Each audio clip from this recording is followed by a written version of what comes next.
Hello friends, welcome to T point tech. Students, अब तक हम जो कंप्लीट कर चुके हैं वो फर्स्ट वन है, second, third, fourth, fifth, six, seven, eight. अब हम स्टार्ट करते हैं ये वाला। 1 2 2 3 3 3 4 4 4 4 5 5 5 5। ठीक है, इसको कैसे डिजाइन करते हैं चलिए देखते हैं। तो सबसे पहले इसका लॉजिक समझते हैं। ठीक है,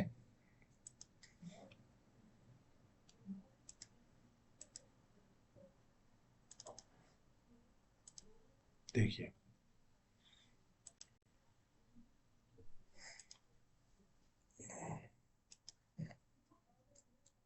1 2 2 3 3 4 4 4 4 5 5 5 5।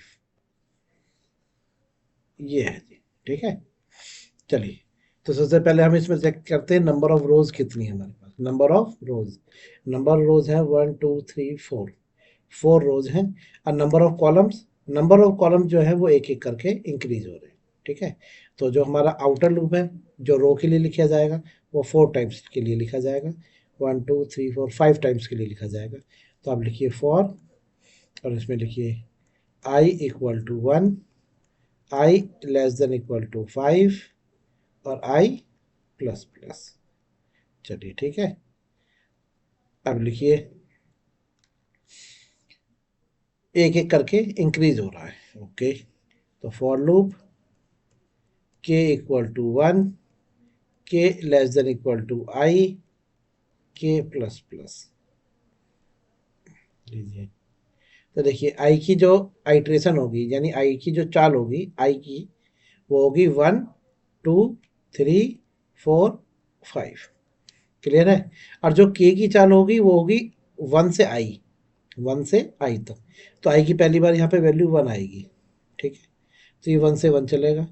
अगली बार आई की वैल्यू यहाँ पे 2 हो जाएगी, इंक्रीमेंट होकर, तो ये 1 से 2 चलेगा। फिर अगली बार आई की वैल्यू 3 हो जाएगी तो 1 से 3 चलेगा।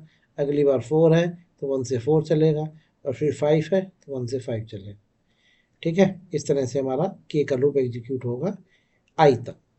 हम प्रिंट क्या कराएंगे, यहाँ पे लिखा आपने print F percentile D, print करें आई को प्रिंट कराएंगे। तो आई की फर्स्ट टाइम जो वैल्यू है वो 1 है, तो ये 1 से स्टार्ट होगा और ये 1 तक जाएगा। ठीक है, 1 से 1, तो ये 1 प्रिंट करा देगा। अगली बार आई की वैल्यू क्या हो जाएगी, इंक्रीमेंट होकर 2। तो के का लूप 1 से लेके 2 तक जाएगा, यानी कि 1 और 2 टाइम्स एग्जीक्यूट होगा और आई प्रिंट कराएगा। तो आई की वैल्यू 2 है तो 2 प्रिंट हो जाएगा। अगली बार आई की वैल्यू 3 है तो लूप के का 1 से 3 चलेगा, यानी 3 टाइम चलेगा और 3 प्रिंट कराएगा।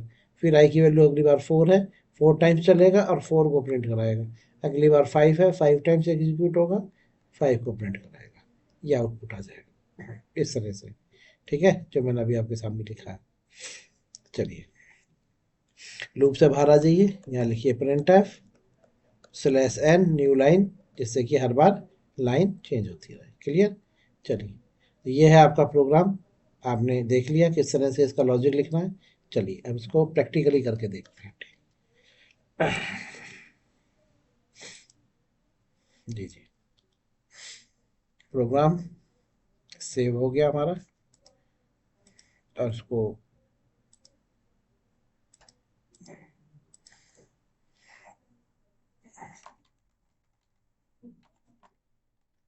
nested8.c has include studio.h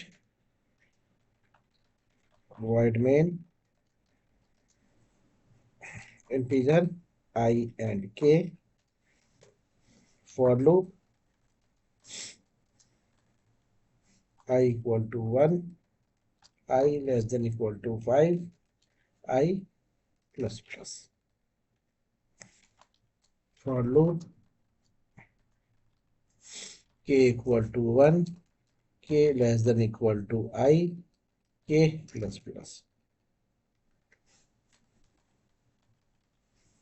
printf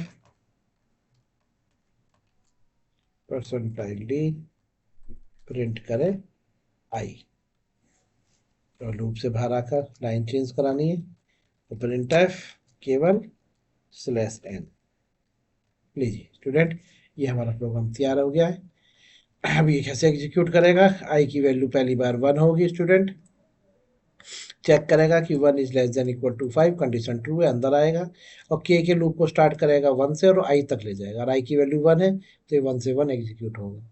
अगली बार आई की वैल्यू इंक्रीमेंट होकर 2 हो जाएगी, तो ये 1 का स्टार्ट करेगा के को 1 से और 2 तक ले जाएगा, तो 1 और 2 चलेगा। फिर अगली बार 3 हो जाएगी तो 1 से 3 चलेगा, अगली बार 4 हो जाएगी तो 1 से 4 तक चलेगा, अगली बार 5 हो जाएगी तो 1 से 5 तक चलेगा। तो एक एक करके कॉलम आपके इंक्रीज होते जाएंगे और हम प्रिंट करा रहे हैं आई की वैल्यू। तो पहली बार आई 1 है तो 1 प्रिंट होगा, अगली बार आई 2 होगा तो 2 टाइम्स 2 प्रिंट होगा, अगली बार आई की वैल्यू इंक्रीमेंट होकर 3 हो जाएगी तो 3 टाइम्स 3 प्रिंट होगा, अगली बार 4 हो जाएगी तो 4 टाइम्स 4 प्रिंट होगा, अगली बार 5 हो जाएगी तो 5 टाइम्स 5 प्रिंट होगा। चलिए देखते हैं, कंट्रोल एस सेव किया और यहाँ लिखा GCC nested 8 dot C, error आ गई स्टूडेंट, कहाँ एरर आ गई, चलिए देखिए,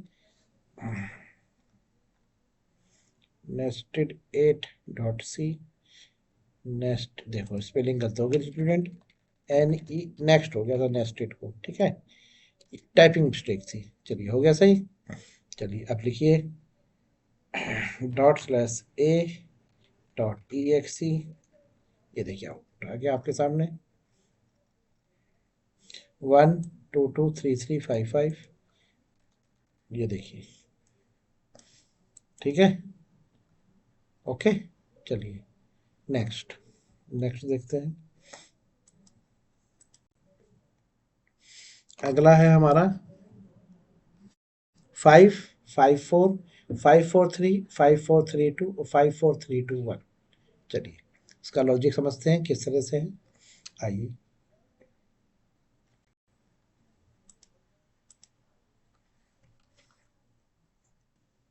5 5 4 5 4 3 5 4 3 2 5 4 3 2 1, क्लियर है। चलिए अब देखिए, for I equal to 5, I greater than equal to 1, I minus minus, फिर फॉर लूप लिखा, K equal to 5, K greater than equal to I, K minus minus. चलिए अब लॉजिक देखते हैं, अब बताइए आई का जो लूप है इसकी आइट्रेशन क्या क्या होंगी, आई के लूप की क्या क्या आइट्रेशन होगी, तो आई के लूप की जो आइट्रेशन होगी वो होगी फर्स्ट टाइम 5 4 3 2 1, ठीक है, और के का लूप हमारा स्टार्ट हो रहा है 5 से और ये आई तक जाएगा, तो आई की वैल्यू फर्स्ट टाइम है 5, तो ये 5 से 5 जाएगा और हम यहाँ प्रिंट करा लेंगे परसेंटाइल डी, प्रिंट करें के, और नेक्स्ट लाइन पे लाने के लिए एक नेक्स्ट लाइन इंसर्ट करा लेंगे। फिर जब ये ऊपर जाएगा आई की वैल्यू यहाँ पे डिक्रीमेंट होकर हो जाएगी 4, तो अगली बार 5 से लेके 4 तक चलेगा, तो प्रिंट कराएगा 5 और 4, ये देखिए पहली बार 5 फिर 5 4, अगली बार आई की वैल्यू डिक्रीमेंट होकर हो जाएगी 3, तो के का लूप 5 से लेके 3 तक चलेगा, 5 से 3, तो ये प्रिंट कराएगा 5 4 3, ये देखिए अगली बार आई की वैल्यू डिक्रीमेंट होकर क्या हो जाएगी 2, तो 5 से लेके 2 तक चलेगा, तो ये प्रिंट कराएगा 5 4 3 2, फिर अगली बार आई की वैल्यू डिक्रीमेंट होकर हो जाएगी 1, तो ये लूप चलेगा 5 से लेके 1 तक, 5 से 1 तक, तो ये प्रिंट कराएगा 5 4 3 2 1, इस तरह से प्रोग्राम एग्जीक्यूट हो, ठीक है। चलिए देखें इसका प्रैक्टिकल, आ जाइए,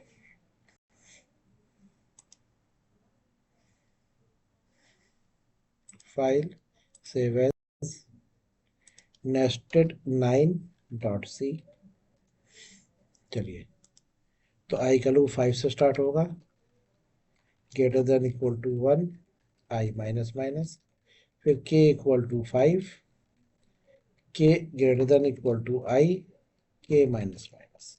चलिए तो के की वैल्यू सबसे पहली बार क्या, आई की वैल्यू होगी 5, 5 से is greater than equal to 1, condition 2 अंदर आएगा।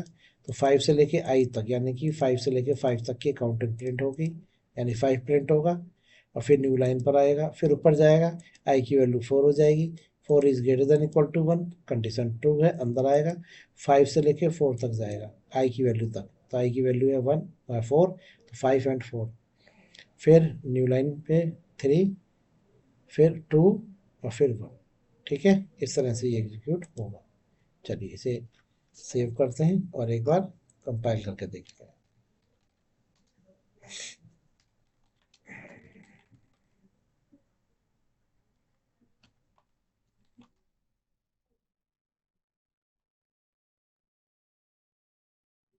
चलिए ठीक है, अब आप इसे रन करिए। a.exe कंपाइल हो गया। देखिए 5 5 4 5 4 3 2 1, ये लीजिए। ठीक है, चलिए, गुड बाय।